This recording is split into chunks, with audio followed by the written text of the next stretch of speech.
good evening.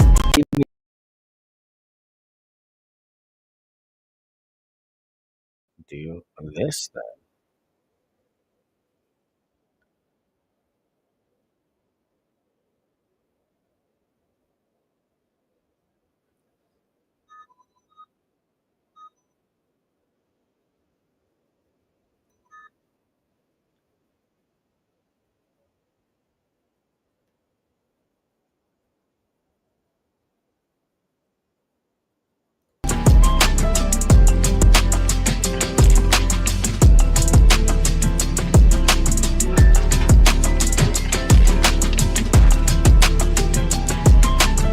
Good evening, good evening, good evening, ladies and gentlemen. Welcome to the Real Estate Recap, the Easter edition, the top 10 real estate news stories of the week. Price has risen and he has risen indeed. Thank you, everyone, for joining me today. I really do appreciate it. We are having yet another live, and to be on Easter on Sunday with the real estate recap. I just appreciate you all showing up and tuning in. I am your realtor, Hugo, licensed in Maryland with Long and Foster, North Potomac, Rockville. So feel free and reach out at your earliest convenience. That is my QR code to my website. Sorry for the technical difficulties. I'm having some connection problems tonight, it seems. But yes, please feel free and share the live. Help us get out there, get in front of more people. Uh, this week, we are going to be talking about the top 10 real estate news stories that impacted the industry. So join me on LinkedIn, X, Instagram, YouTube, of course, Facebook, and Twitch.com. So any platform you'd like, platform of choice, feel free. And join in, participate, and leave your feedback. So let's jump in. Number one on national trends, we had Fannie Mae revises mortgage rate predictions. This could impact affordability calculations for many potential home buyers. That was an NAR.realtor article that came out. So there's a lot of questions on what's going to happen in policy coming up in the next few months. Um, it's funny. I was looking at some speeches from earlier in the year when there was less certainty of what was going to happen in the real estate industry. And still to this day, there's still very much not a concrete view of what's going to happen yet. Nothing's set in stone, in other words.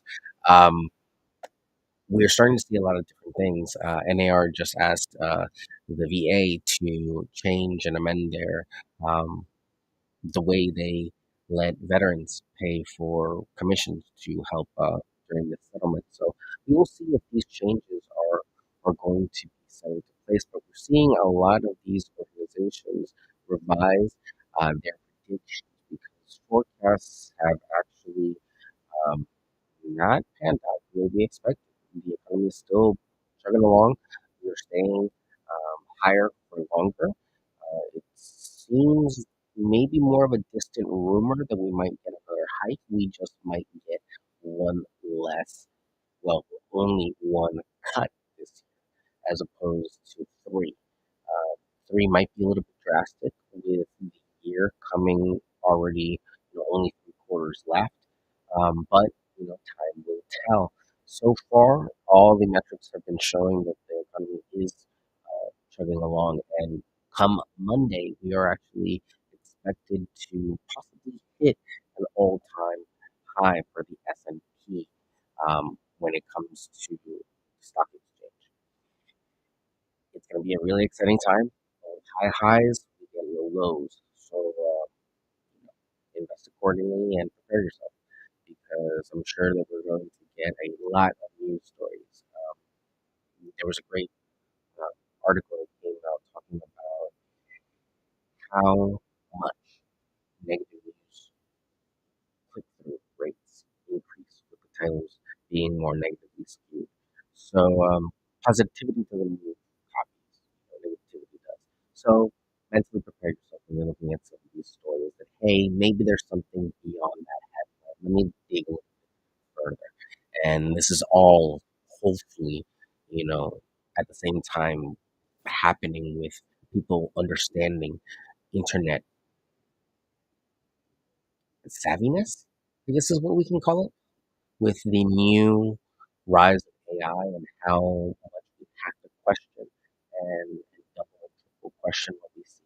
I just saw a realtor that listed a property in Canada. He used a garage and he used AI imagery to reinvent the space and advertise it with those pictures. I personally feel that's very deceitful because it's, envisioning a space that may or may not happen because of X, Y, and Z reasons, because of money. Sure, it's a creative way, it's a great expression. If it's annotated appropriately, maybe it's plausible, but you leave those questions open for doubt. And I think we're entering a era now where we have to be very clear, concise, and consistent in what we're doing, the three C's. And that's really where value is going to be. Consistently doing these things and being there correct is really going to be instrumental in learning how to navigate these waters in the next few months and years to come. Um, yeah, it's going to be interesting to see. Number two, NAR economists to Congress. First time buyers are struggling. This story highlights the ongoing affordability challenges faced by first time homebuyers. This was actually a story that was early and was very talked about last week, too. It's still very popular on the national trend, and it's starting to talk a little bit about how NAR is trying to lobby and inform Congress and really help the consumer. But we have a lot of work to do in the area of housing, finding affordable housing for everyone to live everywhere that they would like to live. So it's very difficult. They don't need more land. They don't need more homes. We have to work with what we got, and not all properties are available at the same time. So the best thing that I could suggest as an advisor to you is really prepare yourself so that when these opportunities are available, you can spring on them. Educate yourself, align yourself with that vision so that you can manifest it as early as possible. Because the longer that you wait, the more that you postpone it, even if it's a small piece, it's going to get more expensive. It's all going to get more expensive. We're seeing all time high. And unless, you know, God forbid something happens otherwise, it's really one of these things where you have to be cautious with where you put your money and what your plans are for the future. You never want to put all your eggs in one basket, and you want to prepare for a rainy day. And stabilizing your living situation is one of the easiest ways to really stabilize a lot of other things in your life. So, on the consumer focused news, we had number three, home sales surge as spring buying season starts, an early indicator of buyer activity in the traditional spring buying season. That was NAR Research and Statistics. We're starting to get the numbers back. Prices are going up and sell time is going down. People were waiting during the winter time. Now they're realizing that hey, the rates are not going to go down the way that we had expected, and they're jumping in before the crowd comes in because the national news has now started to pick up on the TikTok trend, and they have to stay relevant. So TikTok is obviously telling people how to do these things so much more quickly and um, efficiently. And we're just having droves and droves of people doing these exact things and, trying to purchase now that the rates are where they are so that they can get these homes where they can. We're also seeing some markets catch up, some markets come down.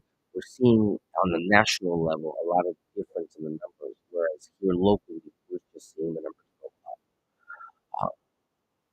still get to see what's going to happen in the future, but already we've seen, I think, a 5% increase month over month, which is substantial. And we saw at least a 12-day decrease in days on market. That's substantial. Number four, study best time to sell a home in 2024 is coming soon. Insights for homeowners considering selling their home. That's from Best Time to Sell. That's realtor.com.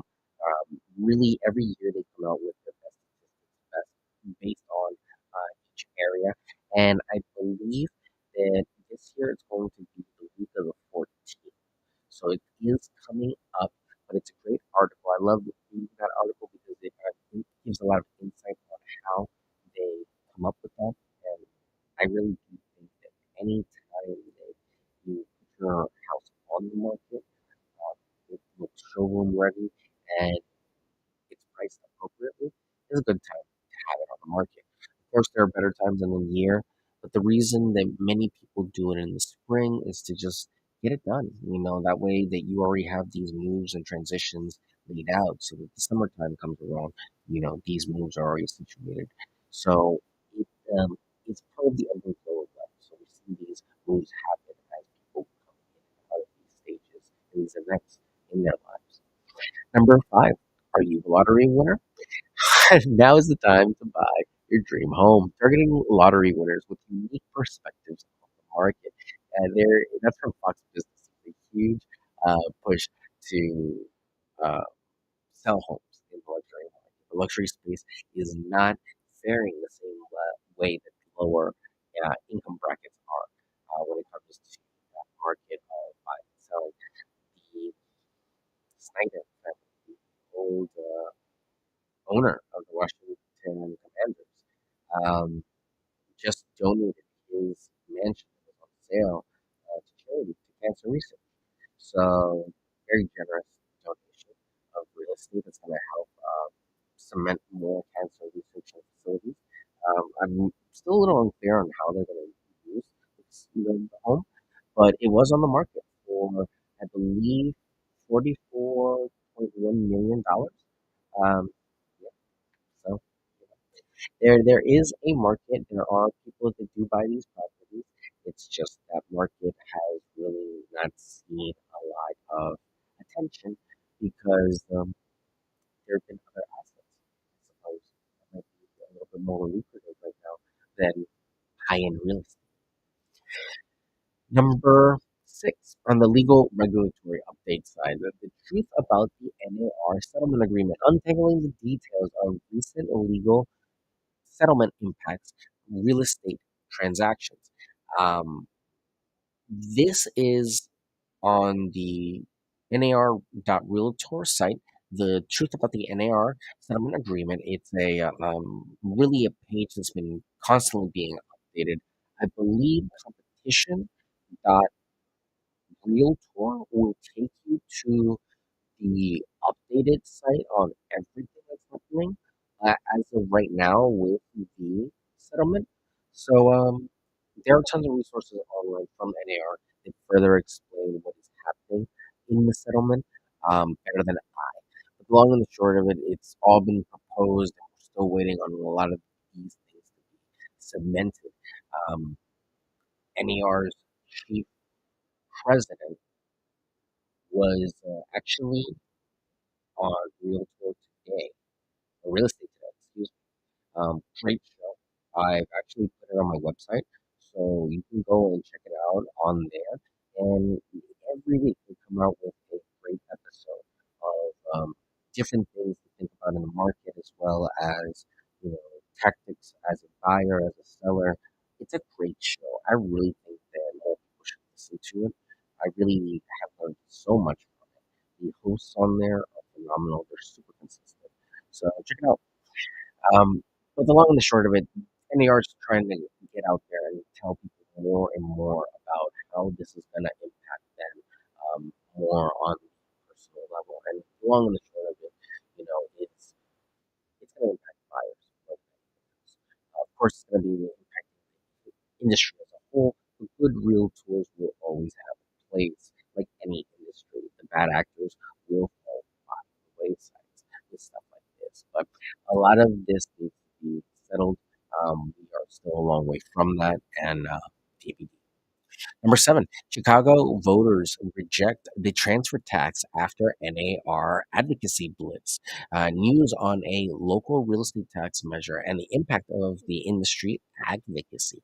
NAR and GCAR both have very strong advocacy for causes. I know there was a bill that was defeated here locally because GCAR's very public movement.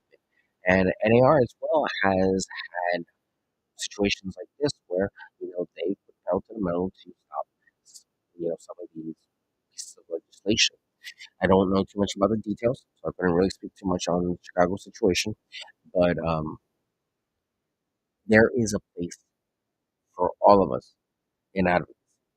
It just really takes a lot of care, compassion, and empathy to really get to know your neighbor, get to know your community, and try to work for reasons outside of yourself. It's very difficult nowadays to get people to be part of their local HOAs or their local communities. Um, but we see these positions go to terrible position holders because no one else will do it. No one else has time. There are people that don't make time for it. There are people that think, I can't do it. They'll volunteer. But if you don't do it, if that person doesn't do it, if you don't take the initiative to make these community organizations better, they will continue to be poor and they will continue to fail these communities and they will continue to hurt the communities. They will continue to cite you on HOAs. They will continue to damage financially the pockets of their shareholders. It can really be a problem. But you know, you have to think about these things when you're buying into a community. What am I really purchasing? Because the structure might be there, the home might be nice, but there might be so much more when it comes to living in a certain area that you have to take into consideration. So, yeah, advocacy always has a place because we all have a place, and in that voice, you should take, I think, at least a little bit of the voices of others and those around you, and a consensus can be built. But if we don't put ourselves out there to do this advocacy, then it really, I don't know what to tell you. But like my manager says, let's stay positive. Industry insights. Number eight, builders sweeten the deal to win over more buyers. Strategies used by home buyers to incentivize purchases in a potentially shifting market. This was from the Washington Post, the National Association of Realtors Housing Prices. The Washington Post, great paper, um, but the deals that we're seeing with new home builds are really to incentivize, of course, the purchase of your homes. The interest rates are high, so of course there's not a lot of leeway in some of these places. You're also paying top dollar for some of these improvements and upgrades and some of these builds, so it can get a little. Negotiate where you can. Remember that you always can negotiate in real estate, and yeah, talk to those builders, see if you can cut a deal. But also be prepared to compete because the new construction market, though expensive to some, is very feasible to many and very sought after because we're getting to a point with the younger generations, they don't want to get a used home, so to speak. They would like to get something more modern, something of a different age. And that's what we're really seeing is that they like these communities that are together, walkable, and shareable, so to speak. Number nine, prop tech startups. Corded grows its roster of brokerage partnerships. News on a growing company offering technological solutions to the real estate industry. And that was from Housing Wire. Property technology is this new, well, it's not new, but it's really anything that can be put under the umbrella of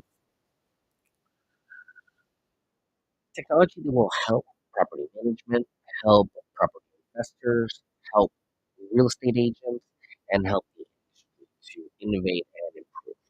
There are tons of pushes on a company level, on a national level, on a personal level that are being pushed out by a lot of different developers in a lot of different areas, especially with AI.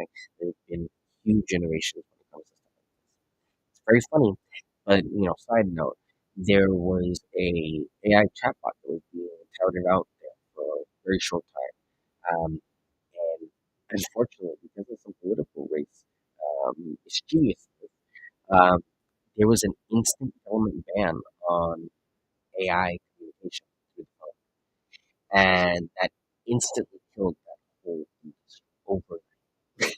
So be careful what type of technology you invest in as a company, because if it is on the razor's edge, it could not.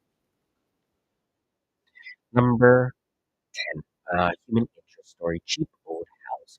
Co-host helps Americans break into housing market. A heartwarming story on a show aimed to help people achieve home ownership. That's on Fox Business.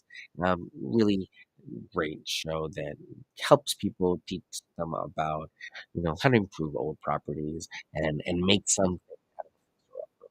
I know more and more it's difficult to find these properties, but we are going to see it. It might not be tomorrow, but there is a great divide, and that will press import. So that wave, that tsunami, is something that will inevitably come to pass. And at that point, we will see a huge transfer of properties if they are not managed correctly. So the great thing about this time is that we have more information out there than ever before. We have more ways to educate our elderly, to educate ourselves, more than ever before.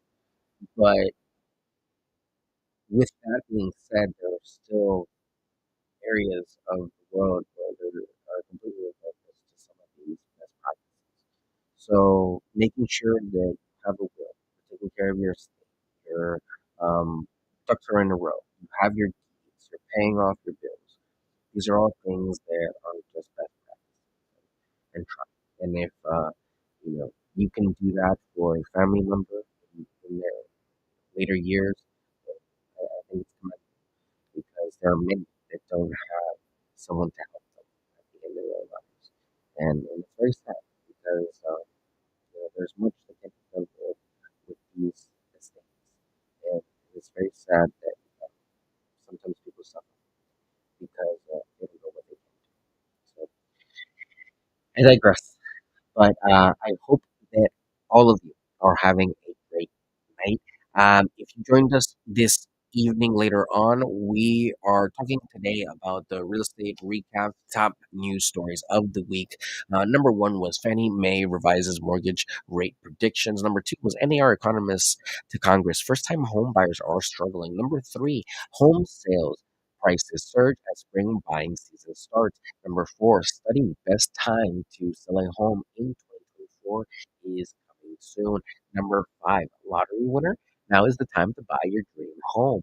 And number six, the truth about the NAR settlement agreement. Number seven, Chicago voters reject transfer tax after NAR advocacy blitz. Number eight, builders sweeten the deal to win over more buyers. Number nine, prop tech startup courted grows its roster of brokerage partnerships. And number 10, a cheap old house co-hosts help Americans break into the housing. Ladies and gentlemen, I am your realtor, Hugo, licensed in Maryland with Long and Foster, North Potomac Law. So I really appreciate you guys hanging out with me. Today's been a little bit of a longer one. Um, Happy Easter. Have a great day. Enjoy your day. And I will see you all tomorrow. Thank you again for everything. And be blessed. Have a good night.